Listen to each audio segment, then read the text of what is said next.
Je vais parler pour être sûr que vous comprenez mon écriture. Je vais lire.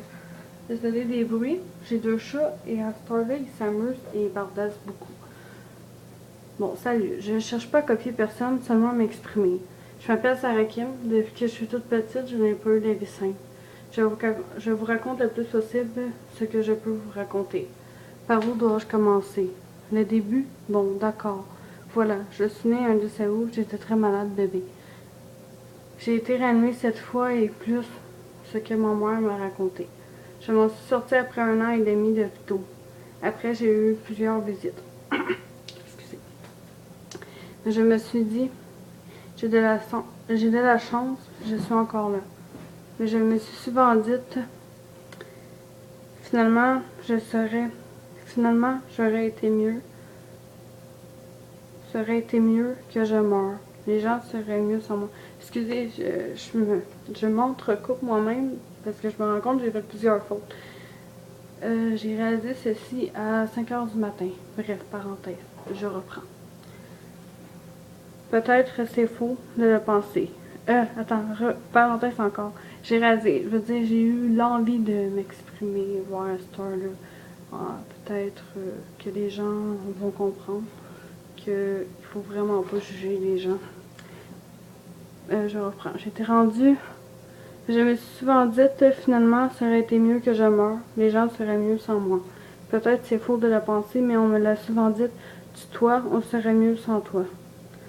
Lorsque je n'en pouvais plus de me faire intimider, j'ai écouté leurs paroles, à moitié. J'ai tenté de me tuer, me suicider. Je me suis manquée, j'en ai parlé aux profs, de l'intimidation que j'ai vivais. Mais ils m'ont dit, va en parler au psychologue. J'avais peur de parler, car je ne voulais pas qu'ils aillent le dire à mes parents. Je ne voulais pas leur faire de la peine. Mais j'ai fini par parler à une psy. Elle a tout dit à mes parents, en plus d'avoir été dire que je voulais me tuer. La psy leur a aussi dit que je voulais me tuer. En fait, à ma mère, mon père, je ne le voyais plus. Excusez, je me rends compte que j'ai écrit 2 fois la même affaire dans un sens. Dans ce temps-là, bref, j'ai arrêté de consulter la psy que je voyais. Surtout après qu'elle m'ait dit que je sentais mauvaise. Je me lave 3 fois par jour, j'ai un problème corporel. Je me suis souvent fait intimider vu mon odeur. Mais là, qu'une personne supposée m'aider me disait que je puais, ça m'a démoli plus que c'était encore un élève qui m'insultait. Ça, j'en étais rendue habituée. Mais habituée ne veut pas dire que j'aimais. J'étais blessée. Pareil. Oups. Ne blessez jamais personne, car vous n'aimeriez pas l'être. Merci. Je vais continuer en vous parlant, car j'étais tannée d'écrire. Désolée. Qu'est-ce que je pourrais montrer par contre? Bon, regardez du noir. Je vois une feuille. Après quelques années, après m'avoir fait intimider beaucoup, j'ai sombré dans la dépression. Ma grand-mère était très malade à ce moment-là. Elle avait un cancer. Je savais fort probablement qu'elle n'allait pas s'en sortir parce que je peux pas trop raconter parce que je me ferais juger sûrement et j'en ai pas besoin. Mais j'avais peur, je pleurais beaucoup, je me coupais énormément aussi dû à l'intimidation que je vivais, problèmes familiaux que je ne dirais pas parce qu'il y a quand même des choses que je tiens à ce que ça reste dans ma vie privée. Je me renfermais beaucoup. J'avais pas vraiment beaucoup d'amis parce que les gens n'étaient pas approchés vers moi, mais aussi parce que j'ai une part de responsabilité dans tout ça. Je suis quelqu'un d'assez sombre, assez négative à cause qu'on m'a volé mon enfance lorsque j'étais très jeune.